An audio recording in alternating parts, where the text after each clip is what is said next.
ወደ ኢትዮጵያ ስንመጣ ኤርፖርት ውስጥ የማይፈቀዱ ነገሮች ምን ምን እንደሆኑ እነግራችኋለሁ። ስንት ስልክ ነው ይዘን መምጣት ያለብን? ማሽኖች ነበሩን። ካርጎ እንዳላረገው ይሰበርብኛል ብዬ የፈራሁት ማሽን ነበረ። እሱን ይዞ መምጣት ይቻላል? ሻምፖ፣ ኮንዲሽነር፣ ሽቶ፣ ስንት ሽቶ ይፈቀዳል ይቻላል ብላችሁ የምትሉ ካላችሁ፣ በተለይ ወደ ኢትዮጵያ ለመምጣት ያሰባችሁ ካላችሁ ይህ ቪዲዮ ለእናንተ ነው። ቪዲዮን እስከ መጨረሻው ድረስ መከታተላችሁ እንዳትረሱ።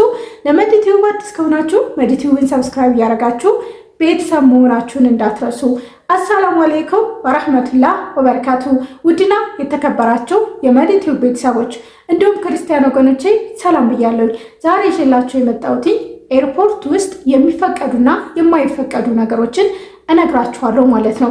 ወደ ኢትዮጵያ ለመምጣት ያሰባችሁ ካላችሁ ቪዲዮውን እስከ መጨረሻው ድረስ ተከታተሉት ማለት ነው። እንዲሁም ደግሞ ወደ ኢትዮጵያ ለመምጣት ያሰቡ ዘመድ ካላችሁ ይህን ቪዲዮ ሼር አድርጉላቸው ማለት ነው። በመጀመሪያ ላብራራላችሁ የምፈልገው ነገር ቲክቶክ ላይ ይሁን የሆነ ቦታ ያየሁት ቪዲዮ አለና እሱ ምንድነው ኤርፖርት ላይ ሻምፖና ኮንዲሽነር ይዞ መምጣት አይቻልም። ሻምፖና ኮንዲሽነር ይዛችሁ መምጣት ከፈለጋችሁ በሃይላንድ አድርጋችሁ ይዛችሁ ነው የሚባል መረጃ ሰማሁ ማለት ነው። እሱ በፍጹም የማይሰራ መረጃና ዝም ብሎ መረጃ ነው።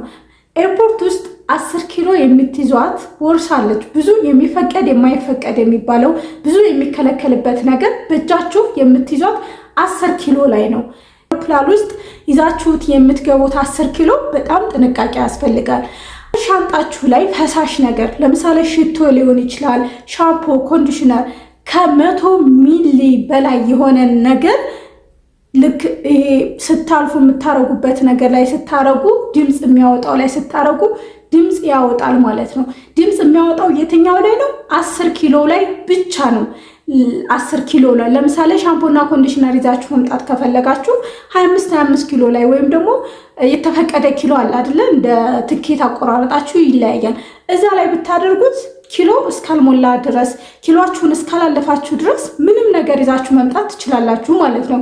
ታዲያውን ስለታማ ነገሮች የሚባሉ አሉ። ለምሳሌ የጥፍር መቁረጫ፣ መቀስ፣ ቢላዋ ሊሆን ይችላል።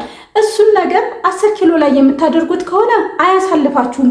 ማሽኑ ድምፅ ያወጣባችኋል። ስለታማ ነገር ይዛለች ትባላላችሁ ማለት ነው። ኪሎ ላይ የምትይዙት የጥፍር መቁረጫ፣ ቢላዋ፣ ስለታማ ነገሮች፣ መቀስ ሊሆን ይችላል። እነሱን ነገር ከያዛችሁ ቦርሳችሁ ላይ አድርጋችሁ ያ የምታልፉበት ቦታ ላይ ስታስቀምጡ ድምፅ የሚያወጣልን ድምፅ ያወጣባችኋል። የያዛችሁት ዕቃ ተመላሽ ይሆንባችኋል ማለት ነው። እሺ እንደዚህ ከሆነ 10 ኪሎ ላይ ምን ይዘን ብንመጣ ጥሩ ነው? ምን ነው 10 ኪሎ ላይ የተፈቀደው ብላችሁ ከጠየቃችሁ፣ አንደኛ ስለታማ ያልሆነ ነገር ስልክ መያዝ ትችላላችሁ። ስለታማ ለምሳሌ የጥፍር መቁረጫ አታስገቡ። በቃ ስለታማ ነው፣ ማሽኑ ያወጣዋል። በቃ እንዳለ ቦርሳችሁ ውስጥ ያለውን ማለት ነው። እኔ አይቻለሁ ስመጣ። ልክ ያንን ቦርሳችሁን ቁጭ ስታደርጉት ላፕቶፑ ላይ እንዳለ ያላችሁት ነገር በቃ ይታያል በቃ። ስለዚህ ስለታማ ያልሆኑ ነገሮች፣ ሻምፖ፣ ኮንዲሽነር ደግሞ ፈሳሽ ነገሮች ከ100 ሚሊ በላይ ከሆኑ ደግሞ ማሽኑ ይጮሃል ማለት ነው። ስለዚህ አንዳንድ ሰዎች አሁን ወደ ሃይላንድ አድርጉትና ሃይላንድ ላይ አድርጋችሁ ሻምፖና ኮንዲሽነር ይዛችሁ ነው ቶሎ ሃይላንድ ላይ ብታደርጉት ከ100 ሚሊ ካለፈ ይመለስባችኋል ማለት ነው። ስለዚህ ሲጀመር ሻምፖና ኮንዲሽነር 10 ኪሎ ላይ አይያዝም ማለት ነው። እንደ ዶዶራንት በቃ ብቻ እሳት ሊፈጥሩ የሚችሉ ነገሮች፣ የሚነፋፉ ነገሮች አሁን በጣም የተከለከለ ነው ማለት ነው። እሱ የተከለከለው 25 ኪሎ ላይ ወይም ደግሞ ትልቁ ሻንጣችሁ ላይ ሳይሆን በጀርባችሁ የምትይዙት ሻንጣ ላይ ነው የተከለከለው፣ ከ10 ኪሎ ላይ ማለት ነው። ይሄንን ግንዛቤ ልትወስዱ ይገባል ማለት ነው።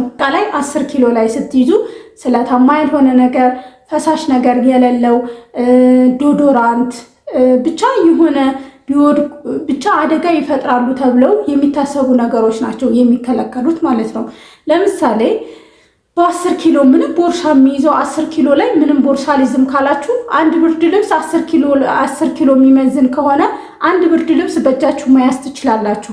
ማሽኖች ይሰበራሉ ብላችሁ የምታስቡት ማሽኖች ትልቁ ሻንጣ ላይ አላደርግም ብላችሁ ካሰባችሁ እነሱን 10 ኪሎ ከኪሎ አይለፍ እንጂ መያዝ ትችላላችሁ ማለት ነው።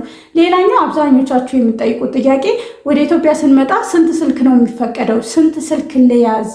እጃችሁ ላይ 2 ስልክ ብትይዙ ያ ማለት የእጅ ቦርሳችሁ ላይ 2 ስልክ ብትይዙ ችግር የለውም። ነገር ግን 3ም 4ም 5ም ይዛችሁ መምጣት ትችላላችሁ። የምታደርጉት ግን ትልቁ ሻንጣችሁ ላይ ነው። ትንሹ ቦርሳችሁ ላይ ከሆነ ምናልባት ሊመለስባችሁ ይችላል ማለት ነው። ሽቶ ስንት ሽቶ ይዘን እንምጣ የምትሉ ካላችሁ ሽቶ የፈለጋችሁትን ይዛችሁ መምጣት ትችላላችሁ። ነገር ግን ትልቁ ሻንጣችሁ ላይ ነው ማድረግ ያለባችሁ፣ ወይ 23 ኪሎ ላይ ማለት ነው። ዶዶራንት እነዚህ ነገሮችንም ትልቁ ቦርሳችሁ ላይ አድርጉ ማለት ነው። ሌላው ደግሞ ይሰበርብኛል ብላችሁ የፈራችሁት ማንኛውም ማሽን፣ የሽንኩርት ማሽን ሊሆን ይችላል፣ የሽንኩርት ማሽን ሊሆን ይችላል። ማንኛውንም ማሽን ከ10 ኪሎ አይብለጥ እንጂ 23 ኪሎ ላይ ሳይሆን ኖርማል ይዛችሁት ብትመጡ ችግር የለውም ማለት ነው። በአጠቃላይ ግራ እንዳላጋባችሁ ልላችሁ የፈለኩት ነገር በጣም ጥንቃቄ ማድረግ ያለባችሁ ወደ ኢትዮጵያ ስትመጡ በጀርባችሁ የምትይዟት ላይ 10 ኪሎ ላይ ብቻ ነው። እሱ ላይም ስልክ ማድረግ ትችላላችሁ። ስለታማ ያልሆነ ነገር፣ ስለታማ ሲባል የጥፍር መቁረጫ አንዳንዴ ሊወጣ ይችላል። እሱንም ጨምራችሁ አታድርጉ ማለት ነው። ማሽኑ ላይ ስታደርጉት ይጮህባችኋል ማለት ነው። እንዲሁም ደግሞ ስልክ መያዝ ትችላላችሁ፣ ላፕቶፕ መያዝ ትችላላችሁ፣ ታብሌት መያዝ ትችላላችሁ። አንዳንዶቹ ምን ይላሉ፣ በ10 ኪሎ ምትክ ቲቪ ይቻላል ይላሉ። እሱን አላውቅም። ነገር ግን የሚያሳስባችሁ ከሆነ ቲቪ ይዛችሁ ለመምጣት ያሰባችሁ ካላችሁ አጣርቼ የምነግራችሁ ይሆናል ማለት ነው። ሌላው ደግሞ እነዚህ አይነት አሁን ለምሳሌ በ10 ኪሎ የሚይዘው ምንም ነገር የለም። ሲጀመር ከ10 ኪሎ ነው የሚያልፍባችሁ ኮተታችሁ ማለት ነው። ብዙ በቃ 10 ኪሎ ትንሽ ነው ይሞላባችኋል። ምን ለያዝ የምትሉት ቫልዚን ስትይዙ ምናምን ነገር ቅባታችሁን ምናምን ነገር ስትይዙ ይሞላል። 10 ኪሎ ትንሽ ነው ማለት ነው። ነገር ግን እኔ 10 ኪሎ የሚይዘው ኮተት የለኝም በጀርባዬ ምን ልያዝ፣ ይህንን ብይዝ ይህንን 10 ኪሎ ብይዝ ሊመለስብኝ ይችላል ብላችሁ ካሰባችሁ ልብስ መያዝ ትችላላችሁ። በ10 ኪሎ ብርድ ልብስ መያዝ ትችላላችሁ። የአልጋ ልብስ እንደዚህ አንጠልጥላችሁ ምንም ቦርሳ ውስጥ ምናምን ሳትከቱት እንዳለ እንደ ብርድ ልብስ መያዣው አድርጋችሁ መያዝ ትችላላችሁ። ማሽን፣ የቡና መፍጫ ማሽን ሊሆን ይችላል፣ የሽንኩርት ማንኛውንም ማሽን ከ10 ኪሎ አይብለጥ እንጂ በወገባችሁ አድርጋችሁ ይዛችሁ መምጣት ትችላላችሁ ማለት ነው። እና ወዶቼ ስልክም ደግሞ ቢያንስ 5 መያዝ ትችላላችሁ። ሁለቱን 23 ኪሎ ሁለቱን ታረጋላችሁ። አንዱን 10 ኪሎ ላይ ታረጋላችሁ። ከ10 ኪሎ ደግሞ ሌላ የቦርሳ የብር የምትይዙት አለ የብር ምናምን፣ እሷንም ቦርሳችሁ ላይ 1-3 ብታረጉ ችግር የለውም። እኔ ያልፉልኛል። ብዙ ያለፈላችሁ ሰዎች አሉ ማለት ነው። ኢትዮጵያ ስትመጡ ደግሞ ይዛችሁ የምትመጧቸውን ነገሮች በተለይ ካርጎ ማታደርጉ ከሆነ የሚጠቅሙ ነገሮችን ብትይዙ ጥሩ ነው ማለት ነው። ኪሎ የሚመዝንባችሁን ነገር እንደ ሽቶ እንደተለያዩ ነገሮችን ባታበዙ። ለምሳሌ ሽቶ አነስ ያለ ሽቶ 1-5 በቂያችሁ ነው። ከዛ በላይ ካረጋችሁ ኪሎ ይመዝንባችኋል ማለት ነው። እዚህ ኢትዮጵያ ደግሞ ትገዛላችሁ ማለት ነው። እንግዲህ የዛሬው ቪዲዮ ይህንን ይመስል ነበረ። ቪዲዮውን ከወደዳችሁ ላይክ፣ ሼር ማድረጋችሁ እንዳትረሱ። ሀሳብ አስተያየት ካላችሁ ኮሜንት ላይ አስቀምጡልኝ። በሌላ ቪዲዮ ለእናንተ ይጠቅማል ያስተምራል ብዬ ባሰብኩት እስከምንገናኝ በያላችሁበት ሰላማችሁ ይብዛ። ባይ ባይ።